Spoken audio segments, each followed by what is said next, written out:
Next, I call Tawfiq Ajay from grade 5 to speak the Tamil motivation. Assalamu alaikum wa rahmatullahi wa barakatuhu. Alhamdulillah. ஒவ்வொரு வாரமும் நாம் பல ஊக்க உரைகளை கேட்டு வருகின்றோம். வாழ்க்கையில் பல நபர்கள் முயற்சி செய்கின்றார்கள். ஆனால் அந்த முயற்சி செய்கின்ற எல்லா நபர்களும் வாழ்க்கையில் வெற்றி அடைகிறார்களா என்று பார்த்தால் கிடையாது.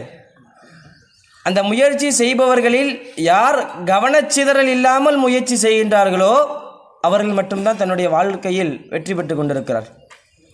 வாழ்க்கையில் முயற்சி செய்பவர்களுக்கும் அந்த முயற்சியோடு பெறுகின்ற வெற்றியாளர்களுக்கும் ஒரு ஸ்ட்ராட்டஜி இருக்கும், ஒரு நுணுக்கம் இருக்கும். எந்த ஒரு வேலையை செஞ்சாலும், எந்த ஒரு வேலையை தொடங்கும் பொழுதோ அதை கவனத்தோடு ஆரம்பித்து கவனத்தோடு முடிக்கிறது, இதான் ஒரு வெற்றியாளனுடைய ஸ்ட்ராட்டஜி.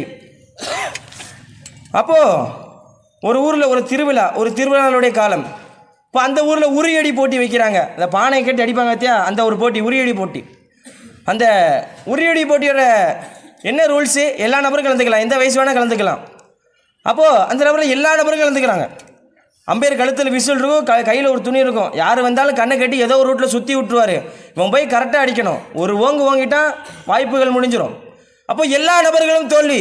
18 வயசுக்காரன் தோக்குறான், 17 வயசுக்காரன் தோக்க, 25 வயசுக்காரன் தோக்குறான். அப்போ அந்த கூட்டத்தில் ஒரு 6 வயது சிறுவன் அவன் அந்த பானையை அடித்து உடைச்சிடறான். உடைச்ச உடனே எல்லா நபரும் அவன்கிட்ட கேட்குறாங்க, டே எங்களாலே முடியலையடா, நீ என்னோட ஹைட்டில் கம்மி தான்டா, நீ எப்படா உடைச்ச, எங்களுக்கு ரூட்டு தெரியலையடா, நீ எப்படா உடைச்சான்னு கேட்ட பொழுது அப்போ அந்த பையன் சொன்னானா, அம்பையர் என் கண்ணில் துணியை கட்டி விட்டாரு, துணியை கட்டி ஒரு ரொட்டேஷன் அடித்து ஏதோ ரூட்டில் போய் நான் நிற்க. இப்போ எல்லா நபரும் சொல்கிறாங்க, டே லெஃப்ட்டு திரும்பி, டே ரைட்டு திரும்பி, டே யூட்டன் டே அபோட்டன் போ, எல்லா நபரும் ஒவ்வொன்றும் சொல்கிறாங்க. ஆனால் அந்த அத்துணை நபர்கள் கத்தும் பொழுதும் என்னுடைய காதுகளுக்கு தொன்பட்ட ஒரு ஓசை எனக்கு கேட்டுச்சு. ஒரு ஓசை. அந்த ரூட்டு வழி நான் போனேன், ஒரே ஓசை. எல்லா நபரும் கத்துறாங்க. அந்த அத்தனை கத்துதலுக்கும் அத்தனை அந்த ஓசைகளுக்கு மத்தியில் ஒரு ஓசை எனக்கு தெளிவாக கேட்டது. அந்த ஓசையின் பிரகாரம் நடந்தேன். அப்போ சொன்னாங்க, டே 2 ஸ்டெப்பு முன்னாடி எடுத்து வைடா. முன்னாடி எடுத்து வச்சேன். டே கொஞ்சம் முன்னாடி போய் சைடு திரும்பி ஒரு அடி அடிடா. பானை உடஞ்சது. அந்த போட்டியினுடைய வெற்றியாளர் வந்தான். அதுதான் அது வேறு யாரும் இல்லை, என்னுடைய தாயின்னு சொன்னான். அப்போது இத்தனை ஓசைகளுக்கு மத்தியிலும் நான் ஒரு ஓசையை கவனச்சிதறல் இல்லாமல் நான் என்னுடைய காதுகளுக்கு நான் செவிமடுத்தேன். அதை தெளிவாக கேட்டு நான் போனேன். அதனால இந்த போட்டியில் நான் வெற்றியாளர் ஆனேன் என்பதாக அந்த சிறுவன் சொன்னான். அப்போ தன்னுடைய வாழ்க்கையில் அந்த கவனச்சிதறல் இல்லாமல் தன்னுடைய வாழ்க்கையில் பயணிக்கும் பொழுது நம்ம வாழ்க்கையில் தோல்வி அடைவது கிடையாது. நம்முடைய அந்த கண்காணிப்பால் நம்முடைய ஆலோசகர் என்னென்ன விஷயங்களை எல்லாம் சொல்லுகின்றார்களோ அதையெல்லாம் கவனச்சிதறல் இல்லாமல் கேட்டு அதில் எது சரி எது தவறு என்று நாம் எல்லாம் அதை வழிநடத்தி நடக்கும் பொழுது நம்முடைய வாழ்க்கையில் தோல்வி அடைவே கிடையாது. நம்முடைய வாழ்க்கை இந்த வகுப்பறை என்பது இன்றைக்கு இருக்கின்ற இளம்பிள்ளைகளுக்கு சொல்வதுதான், இந்த வகுப்பறை என்பது உன் பிற்கால வாழ்க்கையை தீர்மானிக்கக்கூடியது ஒன்று. அந்த வகுப்பறையில் உட்கார்ந்து ஆசிரியர் என்ன பாடம் நடத்துகிறாங்களோ அந்த பாடத்தை சரியான முறையில் செவிமடுக்கும் பொழுது உன் பிற்கால வாழ்க்கையினுடைய அந்த ஜொலிப்பை நீ அந்த வகுப்பறையில் உன்னால் காண முடியும். ஒரு வாத்தியார் கணக்கு பாடம் எடுக்கிறாரு. கணக்கிலே மிக கஷ்டமான சாப்டர் எதுரா எவனுக்கும் தெரியாதா? அல்ஜிப்ரா. இப்போ அந்த வாத்தியார் அல்ஜிப்ரா நடத்துகிறாரு. அல்ஜிப்ரா நடத்திட்டு இருக்கும் பொழுது ஒரு மாணவன் அல்லாட்டி ஊர்ந்து கவனிக்கிறான். பக்கத்தில் என்ன எப்படி செஞ்சால் கூட பார்க்குறான், அப்படி கவனிச்சிட்டு இருக்கான். ஆனால் பக்கத்தில் ஒரு பையன் ஏதோ ஒரு விஷயத்தை வச்சு என்னமோ பண்ணிகிட்டு இருக்கான். அதை லைட்டாக 1 செகண்ட் அப்படி திரும்பி போர்டை பார்க்குறான். ஆரம்பத்தில் என்ன நடத்தணும்னு மறந்து போச்சு. அப்போது ஒரு விஷயத்தை நாமெல்லாம் ஊர்ந்து கவனிக்கும் பொழுது அதே தொடர்பு நாமெல்லாம் கவனிக்க வேண்டும். அந்த இடத்துல கொஞ்சம் டிஸ்டர்பன்ஸு, ஏதேனும் ஒரு தொடர்பு துண்டிப்பு ஏற்பட்டாலும் நம்முடைய பிற்கால வாழ்க்கையில் சருகுதல் ஏற்படும். ஒரு பழமொழி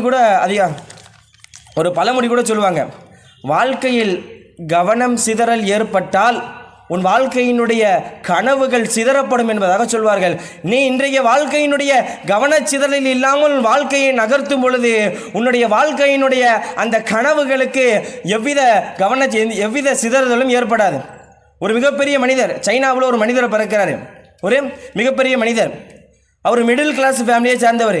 வாழ்க்கையினுடைய எல்லா சூழ்நிலைகளிடம் அவர் எல்லாம் ரிஜெக்ட் பண்ணி நிராகரிக்கப்படுறார். எந்த ஒரு வேலைக்கு போனால் நிராகரிப்பு. அவருடைய ஆரம்பத்தில் சின்ன வயசில் இருக்கும்போது எல்லாத்துக்கும் ஒரு ஆசை இருக்கும். அவருக்கு ஒரு ஆசை, எனக்கு நல்லா இங்கிலீஷ் படித்து நான் பெரிய ஆளாக வரணும், இங்கிலீஷ் கற்றுக்கணும். அப்போ அதற்காண்டி என்ன செய்கிறார், அவர் ஊருக்கு பக்கத்தில் ஒரு பல கிலோமீட்டர் தள்ளி ஒரு ஹோட்டல் இருக்குது. ஆனால் அவர் சைனாக்காரு, அவருக்கு சைனீஸ் மட்டும்தான் தெரியும். ஆனால் அவர் ஊருக்கு பக்கத்தில் ஒரு ஹோட்டல், அது மிகப்பெரிய ஹோட்டல். ஊருக்கு வர எல்லா டூரிஸ்ட்டும் அந்த ஹோட்டலில் தான் போய் தங்குவாங்க. அப்போது இந்த மனிதர் அங்கே டெய்லியும் 10 வயதாக இருக்கும்போது டெய்லி சைக்கிள் எட்டு அந்த ஊருக்கு போகிறாரு. அந்த இடத்த அந்த ஹோட்டலுக்கு போயிட்டு அங்கே வர டூரிஸ்ட்லாம் சொல்கிறாரு, நீ என் கூட வாங்க, நான் அந்த ஊரை போய் சுற்றி காமிக்கிறேன், எனக்கு காசு எதுவும் தர வேணாம், பதிலாக எனக்கு இங்கிலீஷ் லாங்குவேஜை மட்டும் எனக்கு கற்றுக் கொடுங்கன்னு சொல்கிறாரு. அப்போது எல்லாம் அந்த இது அவங்களுக்கு நல்லா படுது. ஒன்று சரி ரைட்டு, காசு கொடுக்க தேவையில்ல, சரி நம்ம லாங்குவேஜ் மட்டும் கற்றுருவோம், நம்மளுக்கு தான் தாய்மொழியாச்சு ஆங்கிலம் என்பது. அப்போது அந்த நபரும் நல்லா பேசி நல்லா இங்கிலீஷ் கற்றுக்கிறாரு. ஆனால் அவருக்கு இங்கிலீஷில் இருந்த ஆர்வம் வேறு எந்த சப்ஜெக்ட்லேயும் கிடையாது. அதனாலே அவருடைய ஆரம்ப கல்வியிலையும் தன்னுடைய ஹையர் ஸ்டடீஸ்லையும் 2 அட்டம்ப்ட் எழுதி பாஸ் ஆகிறாரு. 2 அட்டம்ப்ட். சரி, அடுத்து மேல் படிப்புக்கு வேண்டி போகிறாரு. அவர் ஊரில் இருக்கவங்க சொல்கிறார், இந்த காலேஜில் சரி, சைனாவில் இது பெரிய காலேஜ், இந்த காலேஜ் சரி, இது நல்ல பெரிய காலேஜ். அவர் எதுக்கும் கேட்கல, இந்த உலகத்தில் எது பெஸ்ட்டு, எது முதன்மையான காலேஜ்னு தேடுறாரு. அப்போ ஒரு மனிதன் சொல்கிறார், இந்த உலகத்தில் மிக பிரம்மாண்டமான ஒரு முதன்மையான ஹார்வர்டு காலேஜ், ஹார்வர்டு யூனிவர்சிட்டி, அங்கே போய் சேரு. அப்போ இந்த மனிதர் 10 முறைக்கு மேலே லெட்டர் எழுதுறாரு. அந்த இடத்துலையும் அவர் ரிஜெக்டட், அந்த இடத்துல அவர் நிராகரிக்கப்படுறாரு. சரி, அதுக்கப்புறம் தன்னுடைய ஊர்லேயே ஒரு காலேஜ் எடுத்து படிக்கிறார். ஊர்லேயே ஒரு காலேஜில் சேர்றாரு. அப்போது அந்த இடத்துல ஒரு இங்கிலீஷ் லிட்ரேச்சர் படிக்கிறார் அவர். அப்போ அந்த இடத்துல படித்து கொண்டிருக்கும் பொழுது அவர் மீது ஒரு பெண்ணுக்கு ஆசை வருது. சரி, அந்த பெண்ணையோ திருமணம் செய்கிறாரு. அந்த பெண் பிற்காலத்தில் இந்த காலேஜில் ஒரு டீச்சராக பணிபுரிகிறாங்க. அவங்களுக்கு $10 தான் சம்பளம். அப்போ அந்த மனிதர் நினைக்கிறாரு, $10 நம்ம குடும்பத்துக்கு பத்தாது, வாழ்க்கையை ஓட்ட முடியாது, நம்ம எதுனா முன்னெடுக்கணும். அப்போ அந்த டைமிங்கில் KFC சிக்கன்றது ஆல் ஓவர் வேர்ல்டில் பரவிக்கு இருந்துச்சு. அந்த டைமிங்கில் இந்த KFC சிக்கன் அப்போ பரவிக்கு இருந்துச்சு. அப்போ அதுக்கு இன்டர்வியூக்கு போகிறாரு. 24 பேர் அவரோட சேர்த்து 24 பேர் இன்டர்வியூக்கு போகிறாங்க. இன்டர்வியூக்கு போனவர்கள் 23 பேர் செலக்ட் பண்ணப்படுறாங்க. இவர் மட்டும் ரிஜெக்டட். அந்த இடத்துலையும் தோல்வி. பிறகு அதுக்கப்புறம் போலீஸினுடைய வாய்ப்பு, அந்த போலீஸ் ட்ரைனிங்காக வாய்ப்பு வருது. அதற்கு இன்டர்வியூக்கு போகிறாரு. இன்டர்வியூக்கு போனால் அவரோட சேர்த்து 4 பேர், 3 பேர் செலக்ட் பண்ணப்படுறாங்க. இவர் தோல்வி. இந்த இடத்துலையும் தோல்வி. இதே போன்று 30 இடங்களுக்கும் மேற்பட்ட இடங்களில் அவர் மெயில் கடிதம் அனுப்பிச்சிக்கிட்டே இருக்காரு, என்னை வேலை சேர்த்துங்க அப்படின்றாரு. எல்லா இடத்துலையும் தோல்வி. அடுத்து சரி, இதெல்லாம் பார்த்தா வேலைக்கு ஆகாது, நம்ம ஓன் பிஸ்னஸில் இறங்குவோன்னு பார்க்குறாரு. ஒரு ஓன் பிஸ்னஸ் தொடங்குறாரு, ஒரு ஷாப் மாதிரி வச்சு தொடங்குறாரு. அந்த இடத்திலும் கிட்டத்தட்ட ஒரு 2 வருஷத்தில் தோல்வி. அந்த இடத்துலையும் ஒரு தோல்வி. அதுக்கப்புறம் ரொம்ப டிப்ரெஷனில் இருக்கும்போது அவர் ஃப்ரெண்டு சொல்கிறாரு, நீ ரொம்ப டிப்ரெஷனில் இருக்க, சரிவா நான் உன்னை அமெரிக்காவுக்கு டூர் கூட்டு போகிறேன்னு கூட்டு போகிறாரு. தன்னுடைய 30வது வயது போனோன்னு நிறைய சுற்றி பார்க்குறாரு. அப்போ ஃப்ரெண்டு சொல்கிறேன், இதாண்ட கம்ப்யூட்ரு. அப்போ ஆப்பிளினுடைய கம்ப்யூட்டர் அறிமுகமாக்கப்பட்ட அந்த ஆண்டு. அப்போ இதாண்ட கம்ப்யூட்ரு, இதான் கூகுளு, இதை பாரு அப்படின்றாரு. என்னடா இது புதுசாக இருக்குது. அப்போ 30வது வயதில் அப்போ தான் அவர் கம்ப்யூட்டர்னு என்னென்னா தெரியுது. எதுவுமே தெரியாமல் வளர்ந்த ஒரு பையன். அதுக்கப்புறம் அப்போ 30வது வயசு தெரியுது, இதான் ஒரு கம்ப்யூட்டர். ஓகே சொல்கிறார், இது கூகுள், இது நீ என்ன கேட்டால் என்ன சர்ச் பண்ணாலும் கொடுத்துரும். ஏன்னா இது என்னடா பொருள்டா, எனக்கு சர்ச் பண்ணால் நம்ம லைப்ரரி போய் ஏதோ ஒன்று சர்ச் பண்ணலாம், இது என்னடா முடியும், இதில் நீ என்ன கேட்டாலும் கொடுக்கண்டா அப்படின்னு அவன் ஃப்ரெண்டு ஒரு எக்ஸாம்பிள் போட்டு காமிக்காரு. அப்போ அவர் ஃபஸ்ட்டு தட்டார், பீர்னு அடிக்காரு, அவர் சர்ச் பண்ணுறாரு கூகுளில். அப்போது அவருக்கு சொல்லுது, இந்த நாட்டு பீர் இப்படி இருக்கும், இந்த நாட்டு பீர் இவ்வளோ சுவையாக இருக்கும், சர்ச் பண்ணுறாரு. சரி, அவர் சைனா, அவருடைய ஊரை பற்றி டைப் பண்ணுறாரு, சைனான்னு டைப் பண்ணுறாரு. ஒன்றுமே வரல, கூகுளுக்கே ஒன்றும் தெரில. அப்போது இது இல்லை, என் ஊருக்காண்டி நான் எதனால் பண்ணணும், என்னுடைய ஊரை இந்த கூகுளுக்குள்ளே நான் கொண்டு வரணும்னு சொல்லிட்டு அப்போது ஒரு இதை ஆரம்பிக்கிறாரு. சைனாவை பற்றி 2 போஸ்ட்டை வந்து அப்லோடு பண்ணி விடுறாரு. அப்போ அதை பார்த்துட்டு சரி இது ஒரு நல்ல ரூட்டாக இருக்கே, இந்த ரூட்டில் போவோன்னு சொல்லி இதுக்கு ஒரு 2 போகிறாரு. பிறகு இருக்காது, இதுவும் ஒரு தோல்வியில் கொண்டு போய் முடியுது. சரி, இப்படிலாம் பார்த்து வேலைக்கு ஆகாது, திரும்பி ஒரு ஓன் பிஸ்னஸ், ஒரு வெப்சைட் கிரியேட் பண்ணுவோம் அப்படின்னு சொல்லிட்டு கிரியேட் பண்ணுறாரு. சைனா எல்லோ பேஜ்ன்ற ஒரு வெப்சைட் கிரியேட் பண்ணுறாரு. சைனாவிலே முதலாக வந்த ஒரு பேஜ் சைனா எல்லோ பேஜ் என்கின்ற ஒரு வெப்சைட். இதுதான் முதல்ல வந்த வெப்சைட். சரி, இதையும் கரெக்டாக தான் கொண்டு போகிற பார்த்தா அதுலேயும் ஒரு தோல்வி. வாழ்க்கையினுடைய எல்லா சூழ்நிலையும் தோல்வி. படிப்புலையும் சரி, காலேஜ் சரி, இப்படி தொடங்கின கையெடுத்து வச்ச எல்லா சூழ்நிலைகளிலும் ஒரு தோல்வி. பிறகு ஒரு ஆன்லைன் பிஸ்னஸ் பண்ணுவோம் என்பதாக ஒரு விஷயத்தை தொடங்குகிறாரு. தொடங்கின உடனே அவர் அலிபாபா என்கின்ற ஒரு வெப்சைட் தொடங்குறாரு.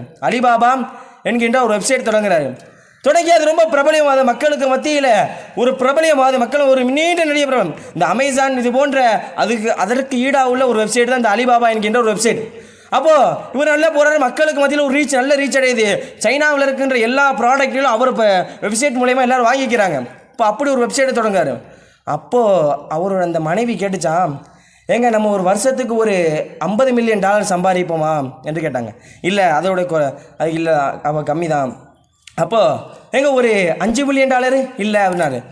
சரி ஒரு $1 மில்லியன் சம்பாதிப்போம். என்னங்க வருஷத்துக்கே $1 மில்லியன் தான் சம்பாதிப்போமா?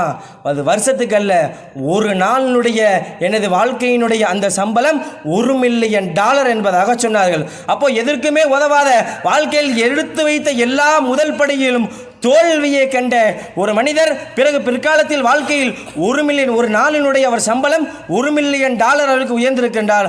அப்படிப்பட்ட வாழ்க்கையின் மிக உயரத்தை அடைந்த ஒரு மனிதன் தான் ஜாக்மா என்கின்ற ஒரு மனிதர். இப்போ அவருடைய அந்தஸ்து சைனாவிலேயே இரண்டாவது மிகப்பெரிய பணக்காரர் அந்த ஜாக்மா என்கின்ற ஒரு நபர். அவர் உண்மையான பேரே மாயோட் என்கிற அவர் அப்படியே அவருடைய ஃப்ரெண்டுக்காண்டி ஜாக்மான்னு மாற்றிக்கிட்டார். இப்போது சைனாவிலேயே ஒரு மிகப்பெரிய ஒரு பணக்காரராக அவர் இன்றைக்கு வந்திருக்கிறார். எல்லா நபர்களும், ஆனால் அவருக்கு இத்தனைக்கு பார்த்தா கோடிங் தெரியாது, எந்த ஒரு கணினியை பற்றி எந்த ஒரு சிந்தனையும் எந்த ஒரு அறிவும் அவர்கிட்ட கிடையாது. அவர் வாழ்க்கையினுடைய அவர் எடுத்து வைத்த அந்த முயற்சியும் அந்த கவனத்தோடு சென்ற தன்னுடைய வாழ்க்கையை அவர் நடத்திய அந்த பயணமும் பிற்கால வாழ்க்கையில் அவரை வெற்றியடை செய்தது என்பதாக அவர் வரலாற்றினுடைய இறுதியில் போடுவாங்க. தன்னுடைய வாழ்க்கையில் எல்லா சூழ்நிலையும் நமக்கெல்லாம் இருக்க வேண்டிய ஒரு விஷயம் என்னவென்று தெரியுமா? முயற்சி இருக்க வேண்டும். முயற்சியோடு சேர்த்து அந்த கவனம் சிதறல் இல்லாமல் ஒரு முயற்சியை நம்மெல்லாம் கொண்டு வர வேண்டும் என்கின்ற செய்தியை உங்களிடத்தில் நான் மிக ஆழமாக பதிவு செய்கின்றேன். எதை கேட்டோமோ அதன்படி தம்முடைய வாழ்க்கையை நடத்தக்கூடிய நல்ல நசீப் அல்லாஹ் நமக்கெல்லாம் தருவானாக. அஸ்ஸலாமு அலைக்கும் வரஹ்மத்துல்லாஹி வபரகாத்துஹு.